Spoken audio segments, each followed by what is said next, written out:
Hello students, today we are going to continue with the chapter of Standard 10 Science 2 chapter number 8, and the name of the chapter is Cell Biology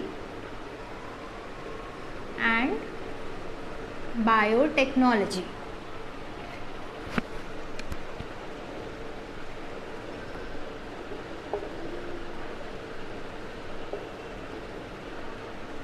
Now, we started with this chapter in the last lecture. We first of all learned what is the meaning of cell biology. We learned that cell biology is the same as cytology, studying the different processes which occur in a cell, studying the different aspects of a cell. All that comes under cell biology. Then we learnt about stem cells. हमने पढ़ा stem cells क्या होते हैं. We learnt about the type of stem cells. We learnt about the location of stem cells. Then we learned that what are the uses of stem cells, क्यों वो हमारे लिए useful है. We learned how do we preserve those stem cells, right? Then we learnt about organ transplantation and the importance of organ donation. All this we have learnt in the last lecture. So basically we have completed the cell biology part in the last lecture. So today we will be starting with biotechnology. अभी biotechnology मतलब क्या, ये word को break करो. There are two words, there is bio and there is technology. Bio मतलब something related to biology and technology is technology. अभी biology क्या होता है? Biology is the study of all the living organisms. आप right now what you are studying, आपके जो science 2 में जो भी चैप्टर्स आते हैं, all that comes under biology. Means basically you all are studying about all living organisms, right? You all are studying about human beings, you all are studying about plants, you all are studying about animals. ये सारे living चीज़ों के बारे में आप पढ़ रहे हो. फिजिक्स साइंस 1 में आप कार्बन के बारे में पढ़ते हो, ग्रेविटी के बारे में पढ़ते हो, लाइट के बारे में पढ़ते हो. All that is not living, all that are different things which you all are learning in that aspect. But in biology what you are learning is everything which is live. So basically biotechnology में आप क्या पढ़ते हो, biology में आप क्या पढ़ते हो? Everything which is related to living things, right? So here biotechnology मतलब क्या? Use of biological creatures, use of living organisms in technology. Living organisms का हम टेक्नोलॉजी में कैसे यूज़ कर सकते हैं? अब जनरली मैं जब टेक्नोलॉजी बोलती हूँ हमारे दिमाग में क्या आता है? कंप्यूटर, मोबाइल, गैजेट्स या at the most chemicals. We do not think about living organisms. कभी सोचा है कि हम प्लांट्स एंड एनिमल्स का भी टेक्नोलॉजी में यूज़ कर सकते हैं? प्लांट्स एंड एनिमल्स से भी टेक्निकली बहुत सारी चीज़ें एडवांसमेंट हो सकती है? नहीं, right? So basically biotechnology is that field of science which basically makes use of these living organisms, these biological organisms in the field of technology to produce new and new inventions, to produce new and new things. And all this is done for human welfare. Human beings के benefit के लिए ही होता है. What ever you will see in biotechnology, जो भी चीज़ें बन रही है या जो भी प्रोसेसेस हो रही है, all that is. So basically biotechnology के बहुत बहुत बहुत काउंटलेस एप्लीकेशंस है. The field has increase to another different level only. People are doing the graduation in biotechnology. It is that level. If you go to foreign countries and you see, biotechnology has a totally different value and a totally different importance. So there are various applications of biotechnology. Okay, so what are the applications of biotechnology? Let us learn. Or what are the uses of biotechnology?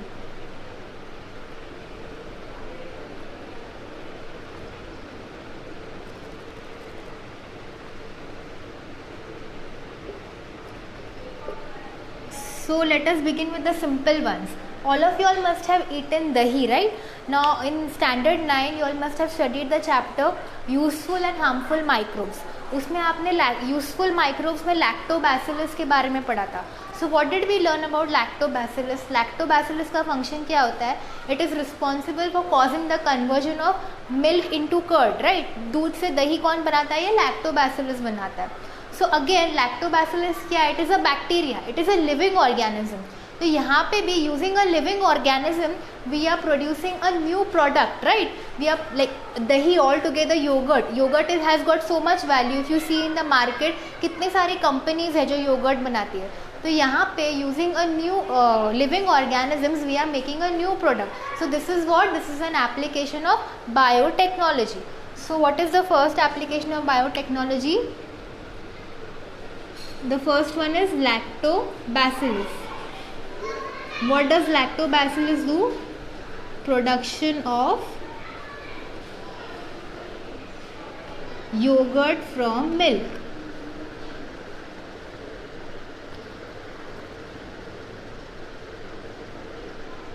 Okay, this is one thing. Now all of you all know about alcohol, right? So basically this alcohol also requires many living organisms for its production. All of you all know from where is alcohol prepared? Alcohol is prepared from a substance known as molasses. What is it known as?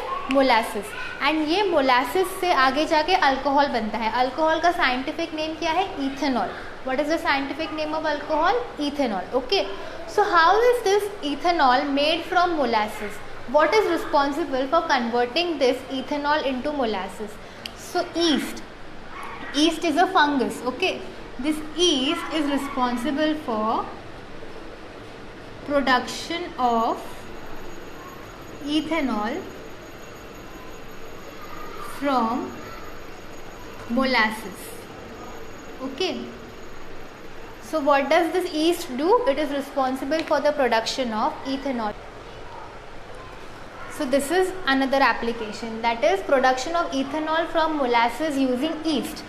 Then there is one more application, production of antibiotics and vaccines using various cells.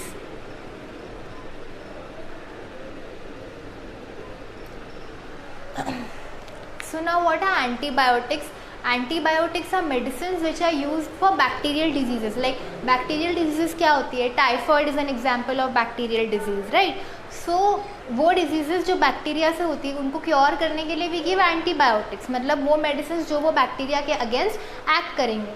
And what are vaccines? Vaccines are given for the purpose of immunization, for the purpose of building our immunity. We give vaccines to children, right? And now the thing is going on that we should make a vaccine for corona. Why everyone is saying कि वो vaccine देने से body में immunity आ जाएगी, that even if the virus attacks us, we will not develop that infection. So there is production of antibiotics and vaccines. So biotechnology क्या कर रही है? It is using various cells of living organisms. Like अभी corona की vaccine बनाने के लिए if you all must have seen in the news what people are how are they trying to make the vaccine. One what they are doing, जो virus का strain है उसको ही isolate करके उसी का सेल यूज़ करके वो लोग वैक्सीन बनाने को ट्राई कर रहे हैं, राइट. एक लिविंग सेल यूज़ करके. और जिन लोगों को कोरोना हो गया है उनका प्लाज्मा लेके they are trying to make the vaccine. So basically what they are doing, they are utilizing the living organisms, they are utilizing the living things to produce a vaccine. Similarly antibiotics भी इस तरह से बनती है. Living things are utilized for the production of antibiotics and for the productions of vaccines. So this is also an example of biotechnology and this is also an application of biotechnology. Then another application is production of DNA and proteins for human welfare.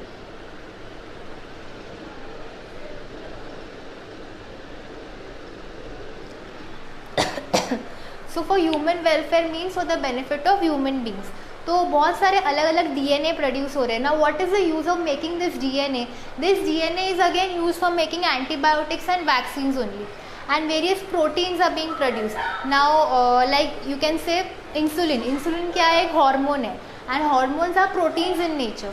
तो ऐसे अलग अलग proteins produce हो रहे हैं which are basically helping human beings in many ways. So this is also one application, that is production of DNA and proteins for human welfare. Then the another application is production of genetically modified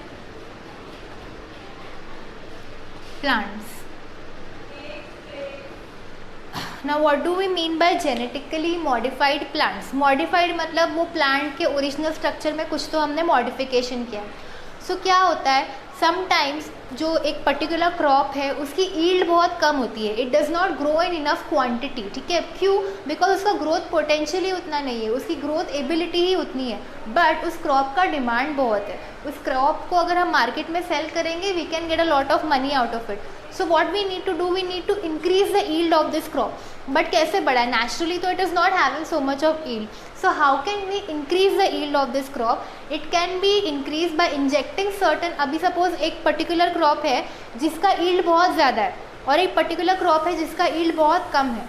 तो वो वाला crop जिसका yield ज़्यादा है उसके पास उसके genetic makeup में कुछ ऐसे सेल्स होंगे, कुछ ऐसे जीन्स होंगे ना जिसकी वजह से वो इतना फास्ट ग्रो हो रहा है.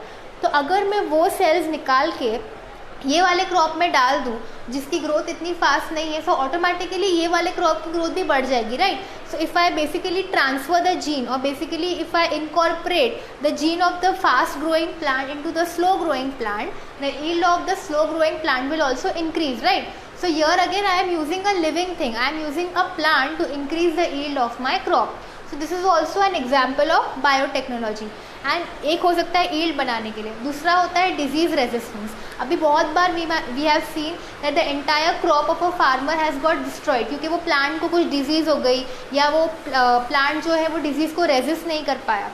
So what we can do is, generally what people do, they spray insecticides and they spray chemical fertilizers and everything on the crop जो वो plant को disease होने से रोकेगा.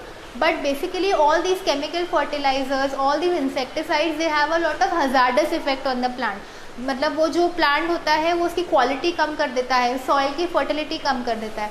So what is a better option? Instead of using this chemical fertilizers, what people are doing is, अगर उन्होंने देखा है कि कोई एक प्लांट का डिजीज़ रेजिस्टेंस बहुत अच्छा है और एक प्लांट का बहुत कम है, तो जिसका डिजीज़ रेजिस्टेंस अच्छा है उसका जो जीन है वो हम लोग निकाल के इस प्लांट में डाल दे जिसका डिजीज़ रेजिस्टेंस कम है, तो ऑटोमेटिकली इसका डिजीज़ रेजिस्टेंस भी बढ़ जाएगा.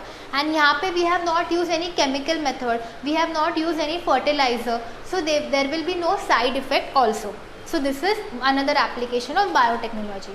So what are the various applications of biotechnology? Production of yogurt from milk using lactobacillus. Then there is production of ethanol, that is alcohol, from molasses using yeast. Then there is production of antibiotics and vaccines using various cells. Then there is production of DNA and proteins for human welfare. And then lastly there is production of genetically modified plants. And so we learnt about the uses of biotechnology.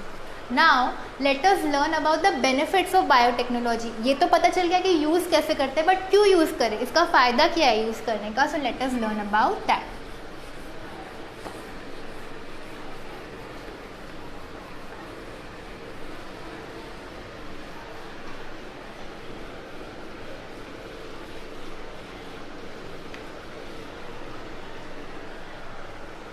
So we will now begin with benefits of biotechnology.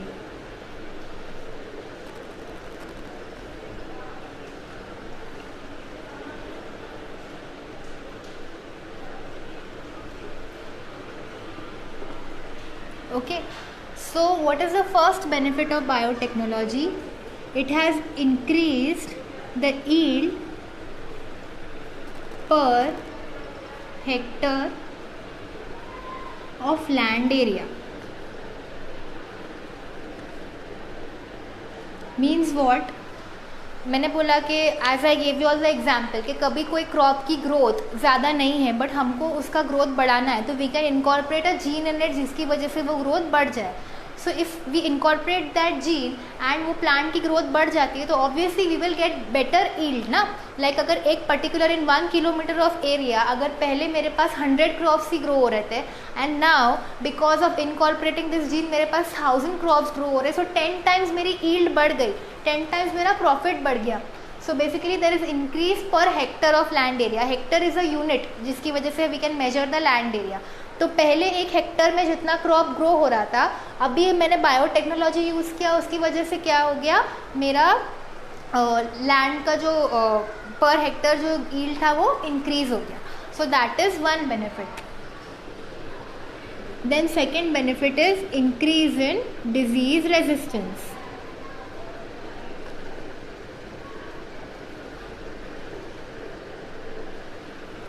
जैसे मैंने बताया कि we can even increase the disease resistance of plants using special different types like different genes which we will study later on कि कौन से jeans हम लोग plants में डाल सकते हैं जिनकी वजह से उनका डिजीज रेजिस्टेंस बढ़ सकता है. That we will study later. So that is one benefit. Then there is reduction in the expenses of chemical fertilizers and pesticides.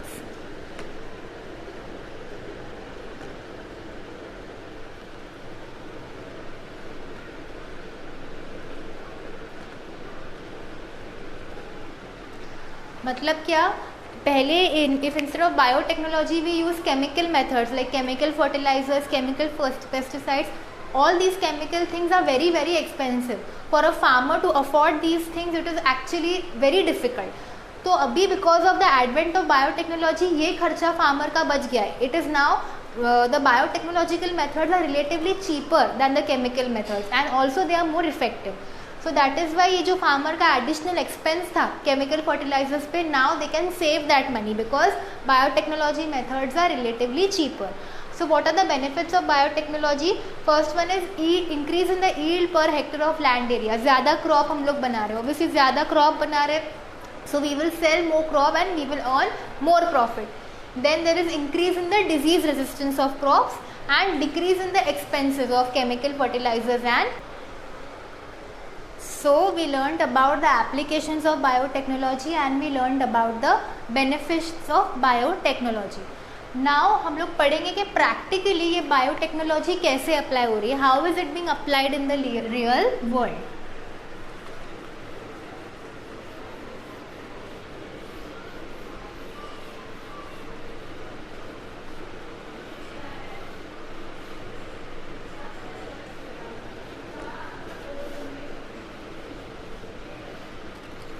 So now we will begin with commercial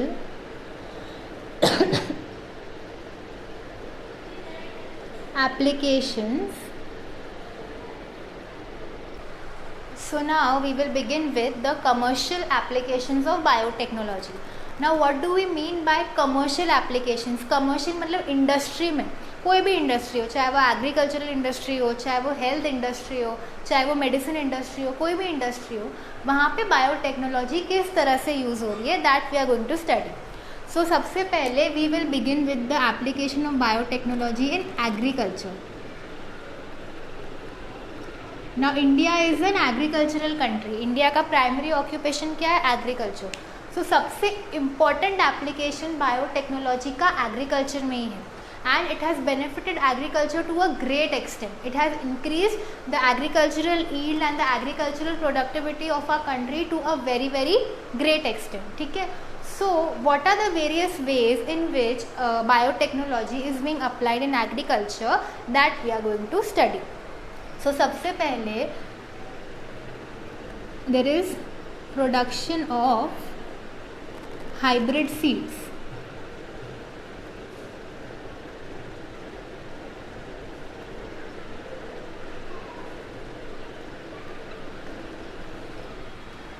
now what do I mean by hybrid. ठीक है, hybrid क्या होता है, there is original and there is hybrid. Original is original and hybrid मतलब दो चीज़ों को mix करना. ठीक है, अभी सपोज मुझे एक प्लांट चाहिए जिसका यील्ड भी बहुत अच्छा हो और मुझे एक प्लांट और उसका ईल्ड भी बहुत अच्छा होना चाहिए, and it should have very good disease resistance also. It should have a very good yield and also a very good disease resistance. ठीक है. लेकिन सपोज मेरे को अभी सपोज एक राइस पता है, राइस की अलग अलग वेराइटीज़ होती है. ठीक है. बासमती होता है, कोलम होता है, वैसे फील्ड में भी बहुत सारी वेराइटीज़ होती है. अब मुझे राइस की एक ऐसी वेराइटी प्रोड्यूस करनी है जो कि डिजीज़ रेजिस्टेंस भी हो और जिसका फ्रेग्रेंस भी बहुत अच्छी हो. ठीक है. The plant should, that variety of rice should have disease resistance also and it should have a very good fragrance also. तो अभी ऐसा कोई प्लांट, ऐसा कोई वैरायटी मुझे पता ही नहीं है राइस की जिसके पास ये दोनों क्वालिटीज़ है. ऐसी कोई सिंगल वैरायटी है ही नहीं जिसके पास ये दोनों क्वालिटीज़ हो. तो मैं क्या करूँ, मैं ऐसी वैरायटी कैसे बनाऊँ. अब मुझे ऐसी सिंगल वैरायटी तो पता नहीं है जिसके पास ये दोनों क्वालिटीज़ है, बट मुझे दो वैरायटीज़ तो पता है. एक वैरायटी ऐसी है जिसके पास डिजीज़ रेजिस्टेंस है और एक वैरायटी ऐसी है जिसके पास फ्रेग्रेंस है. दोनों के पास अलग अलग चीज़ें हैं और ये दोनों चीज़ें मुझे एक में चाहिए. तो मैं क्या करूँगी, इसमें से डिजीज़ रेजिस्टेंस का जीन लूँगी, इसमें से फ्रेग्रेंस का जीन लूँगी, and I will incorporate them together. मुझे जो जो क्वालिटीज़ चाहिए थी, I took those respective genes and I incorporated them together and I produced an all together new variety. मैंने एक टोटली न्यू वेराइटी बनाई क्रॉप राइस की. ठीक है. जैसे कि एक क्रॉप है, I don't know whether you have heard of it, it is called as pomato. ठीक है. ये पोमैटो कैसे बना है पता है, it is a mixture of potato and tomato. तो इसके पास ना पटेटो की भी क्वालिटीज़ है और टमाटो की भी क्वालिटीज़ है. It is a hybrid crop. What do we mean by a hybrid crop? It is a crop which is produced by incorporating two different varieties of crop. ठीक है. And वो दोनों crops की qualities, जैसे कि हमारे अंदर कैसे है, हमारे मम्मी की भी क्वालिटीज़ है, हमारे डैडी की भी क्वालिटीज़ है, राइट. वैसे ही ये जो नया वेराइटी, हम लोग भी हाइब्रिड ही है. We are also hybrid of our parents. हम एक न्यू यूनिक प्रोडक्ट क्रिएट हुआ है हमारे पेरेंट्स से बिल्कुल अलग, और दोनों की क्वालिटीज़ हमारे अंदर है. वैसे ये जो हाइब्रिड प्रोडक्ट्स भी बनते हैं, ये लोग दो अलग अलग वेराइटीज़ लेके एक नया प्रोडक्ट बनता है. सो that is the production of hybrid seeds. अभी ये प्रोडक्शन ऑफ हाइब्रिड सीड्स का बेनिफिट क्या हो सकता है? एक बेनिफिट तो ये हो सकता है कि बेसिकली जो qualities, whatever qualities we need, we can get that. Then we can get better yield of crops, we can get fast growing crops, we can get disease resistance crops. All this has great benefits, that is production of hybrid seeds. अब दूसरा है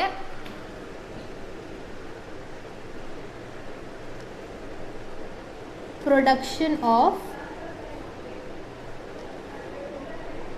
genetically modified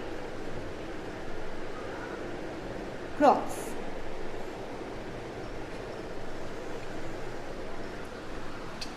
Now what are genetically modified crops? ऐसे crops in which I am doing some genetic modification. उनके genetic makeup में मैं कुछ changes कर रही हूँ.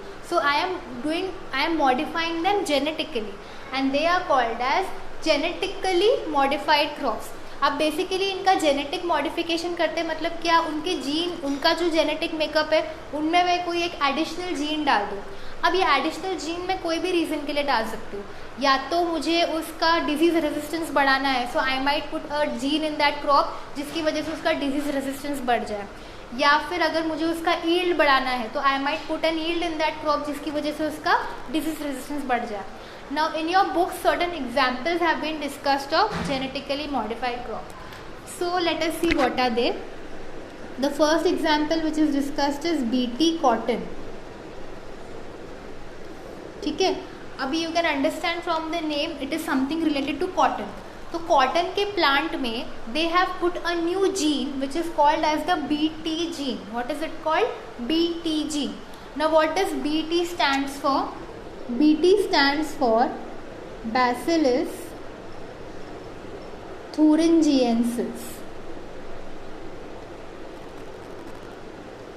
What does it stands for? It stands for Bacillus thuringiensis. Now what is Bacillus thuringiensis? You can understand from the name, it is a bacteria. ठीक है, it is a bacterial spore. Now basically ये जो Bacillus thuringiensis है ना, it is a very very useful bacteria. कैसे ये bacteria useful है? This bacillus thuringiensis it produces small small spores, small small particles, और ये जो स्पोर्स होते हैं ना, इसको अगर हम लोग प्लांट्स के ऊपर स्प्रे कर दे, so that plant will not be attacked by an insect. So basically this Bacillus thuringiensis has got insecticidal properties. ठीक है, so nowadays तो it is used commercially also. ये Bacillus thuringiensis के spores के can मिलते हैं and farmers spray it on their crops. Rather than using chemical fertilizers and chemical insecticides, they prefer using this Bacillus thuringiensis. They spray it on their crops to protect them from insects. So what we do in biotechnology, अब पता है कि ये Bacillus thuringiensis has insecticidal properties. It has got the property to resist from insect. तो अभी मैं रोज़ वो जाके स्प्रे करने से अच्छा why not मैं मेरे क्रॉप में ही वो जीन डाल दूँ जो Bacillus thuringiensis के पास इंसेक्टिसाइडल जीन है. अगर वो जीन लेके मैं मेरे क्रॉप में ही डाल दूँ तो ऑटोमेटिकली मेरे क्रॉप ही इंसेक्ट रेजिस्टेंट हो जाएगा. So what is done is ये Bacillus thuringiensis का जो जीन है which has got this insecticidal property, उसको बोलते हैं बीटी जीन. क्या बोलते हैं? BT gene. बीटी मतलब Bacillus thuringiensis. और ये बीटी जीन को निकाल के ये कॉटन के जीनोम में इनकॉर्पोरेट किया जाता है, and because of this incorporation that cotton plant develops disease और सॉरी इंसेक्ट रेजिस्टेंस. ठीक है, तो दिस इज वन. और इसीलिए ये जो क्रॉप है BT cotton, it is a very very productive crop. बहुत अच्छी यील्ड होती है. Why? Because it is not attacked by insects only, so automatically it will have a very good yield. वैसे ही सेकेंड एग्जाम्पल है BT brinjal.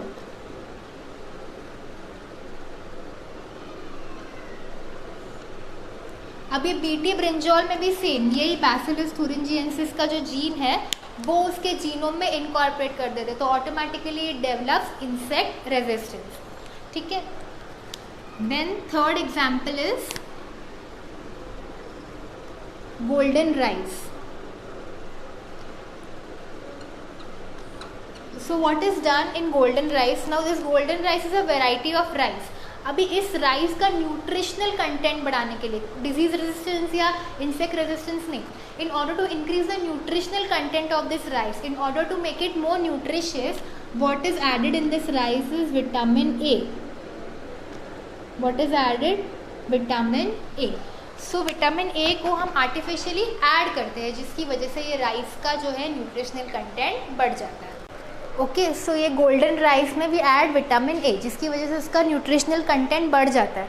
तो how much the nutritional content increases? It has been reported that the nutritional content increases 23 times. Okay, vitamin A का जो एक type है जिसको बोलते हैं बीटा कैरोटीन. क्या बोलते हैं? Beta carotene. सो जो गोल्डन राइस में, because we add this vitamin A with the help of biotechnology, the amount of beta carotene increases by 23 times. So you can imagine how much the nutritional value of this crop has increased. Then the third application of biotechnology in agriculture is herbicide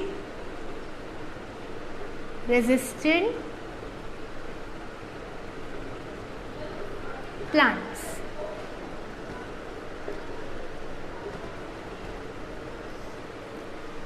Now, what are herbicides?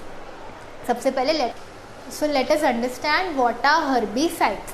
अभी all of you all, if you all have gone into a field or normally also if you all have seen a plant growing or a crop growing, you might see कि वो plant के आसपास ना बहुत सारे अलग अलग छोटे छोटे प्लांट्स भी ग्रो होने लग जाते हैं. ठीक है, and they are unwanted plants, उनकी कोई ज़रूरत नहीं होती, and those unwanted plants are called as weeds. What they are called as?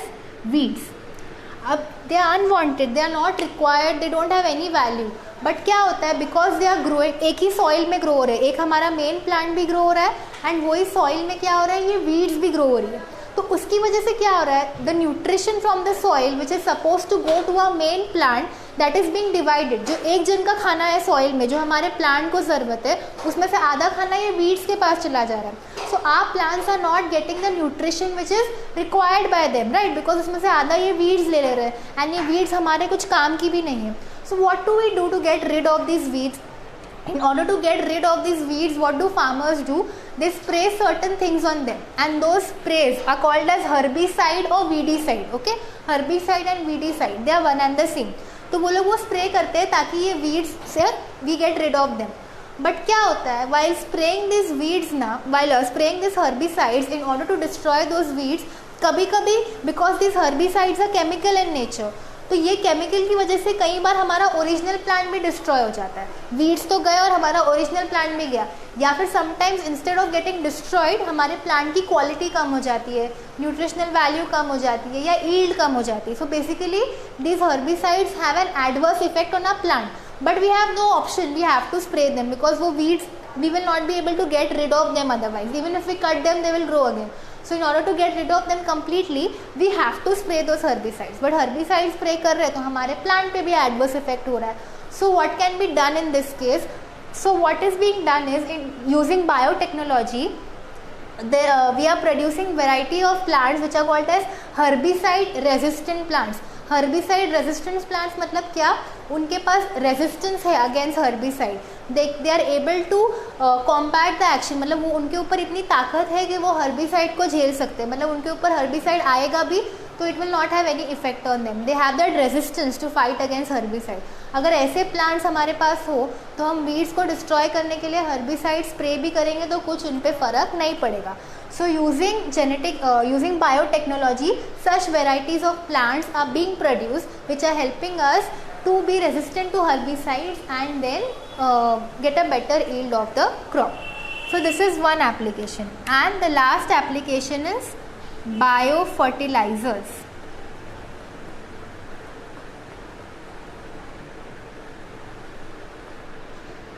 अभी all of you all know that in the field various fertilizers are used. Why are fertilizers used? Fertilizers are used to enhance the nutritional quality of the soil, ताकि वो plant अच्छे से grow हो, इसके लिए हम externally उसको थोड़ा अच्छे से न्यूट्रिशन देते हैं, ठीक है. So chemical fertilizers are put. Now what is the disadvantage of these chemical fertilizers? These chemical fertilizers will reduce the fertility of the soil, and basically any chemical, कोई भी chemical आप यूज़ करोगे तो उसके adverse effects होंगे ही होंगे.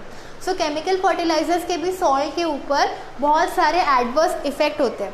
सो in order to overcome this adverse effects what we can do, what is the alternative we have the alternative of bio fertilisers. अभी bio fertilisers मतलब क्या, they are a natural alternative, no chemical is being used here, biological organisms are being used, living organisms are being used. अभी इसका एक example है rhizobium. Now again you all have studied about rhizobium in your 9th standard in useful and harmful microbes. What is rhizobium? It is a nitrogen fixing bacteria. मतलब वो क्या करता है, it is present in the roots, जो भी plants होते हैं, जो भी leguminous plants होते हैं, जो भी हमारे pulses होते हैं, दाल वगैरह होती है, उसके roots में ये rhizobium present होता है. एंड ये राइजोबियम के पास नाइट्रोजन फिक्सिंग एबिलिटी है. मतलब what does it do, it has the ability to absorb nitrogen from the soil. तो ये राइजोबियम जो होता है वो प्लांट के रूट्स में प्रेजेंट होता है, and what it does it absorbs nitrogen from the soil, और वो जो नाइट्रोजन है वो प्लांट के रूट्स को दे देता है, and then that plant uses that nitrogen for its own nutrition. तो यहाँ पे ये राइजोबियम जो है वो प्लांट की ही हेल्प कर रहा है. So basically instead of using a chemical fertilizer, मैं केमिकली नाइट्रोजन स्प्रे करूँ प्लांट के ऊपर and it has different adverse effects, उसके बजाय इफ़ आई यूज़ राइजोबियम तो वो नेचुरली नाइट्रोजन मेरे प्लांट को मिल जाएगा and there will be no adverse effects also. वैसे ही like rhizobium there are many bacteria, like there is azolla also. All these bacteria, what they do, they form a symbiotic association with the plant. What is symbiotic association? वो लोग वो plant के साथ में जुड़े हुए रहते हैं, वो लोग प्लांट को कोई नुकसान भी नहीं पहुंचाते, उल्टा they are giving a benefit to the plant. They absorb various nutrients, जैसे कि rhizobium I told you, it absorbs nitrogen from the soil, and this nutrient is later used by the plant for its own benefit. ठीक है, so they are basically acting as a fertilizer and they are natural fertilizers, that is they are biofertilizers. So what are the commercial applications of biotechnology in agriculture? First one is production of hybrid seeds.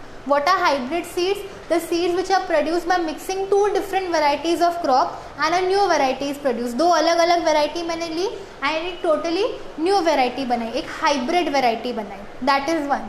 Then production of genetically modified crops. Genetically modified crops मतलब क्या, जिनके genetic makeup में मैं कोई modification कर रही हूँ. Example क्या है, बीटी कॉटन. बीटी कॉटन मतलब मैं बैसिलस thuringiensis जीन डाल रही हूँ, BTG. बैसिलस thuringiensis क्या है, it is a bacteria which has got insecticidal properties. तो मैं वो इंसेक्टिसाइडल प्रॉपर्टी का जीन जो कि बीटी जीन है वही उठा के मैंने कॉटन और ब्रिंजॉल में डाल दिया, तो ऑटोमेटिकली मुझे एक इंसेक्ट रेजिस्टेंट वेराइटी मिल गई क्रॉप की, जो कि है BT cotton and BT brinjal. Then we learn about golden rice. Golden rice it is a variety of rice जिसमें मैं आर्टिफिशियली विटामिन ए ऐड कर रही हूँ, beta carotene which is a form of vitamin A, मैं वो add कर रही हूँ। उसकी वजह से क्या हो रहा है, जो विटामिन ए का कंटेंट है वो 23 टाइम्स दैन द नॉर्मल बढ़ जा रहा है। Then we have something called as herbicide resistant plants. We learned what are herbicides. Herbicides are chemicals which are used to get rid of the weeds which grow along with the main plant. Weeds are the unwanted plants which grow along with the main plant, which actually take up all the nutrition from the soil which is required for our plant. And in order to get rid of these weeds, we require herbicides. But ये herbicides क्या करते हैं, हमारे main plant को भी नुकसान पहुँचाते हैं। So basically we are trying to develop such varieties जो कि ये हर्बिसाइड से रेजिस्टेंट है, मतलब उनके ऊपर हर्बिसाइड का कोई इफेक्ट नहीं होगा। तो अल्टीमेटली क्या होगा, व्हेन वी स्प्रे देम खाली वो वीड्स डिस्ट्रॉय होगी और जो हमारा प्लांट है वो इंटैक्ट ही रहेगा। Then we learn about bio fertilizers. What are biofertilizers? They are natural fertilizers, okay? They are naturally used to enhance the fertility of the soil. इसका example है Rhizobium and Azolla. So these are all bacteria which form a symbiotic association with the plant, and they absorb various nutrients from the plant which is later on used by the plant for its own benefit. Okay? So we learned about the commercial applications of biotechnology in agriculture.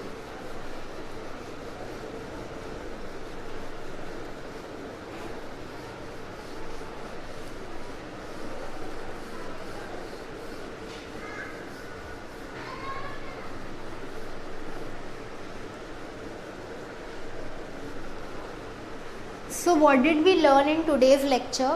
In today's lecture we learned about biotechnology. What is biotechnology? The technology which uses living organisms, biological organisms.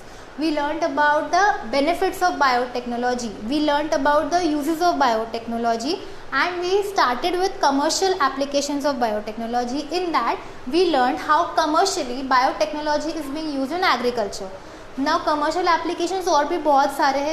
There is application in animal husbandry, in the field of health, in the field of medicine and much more. And all that we will be continuing in the next lecture.